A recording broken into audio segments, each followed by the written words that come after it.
Яка ставка податку ПІТ на речауті для електрика?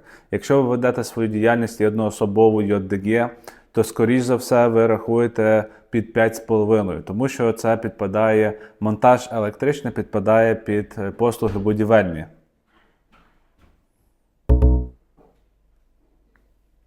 Але якщо ви виконуєте ремонт вже замонтованої електрики, то це послуги, які мають оцінюватися під 8,5% речауту.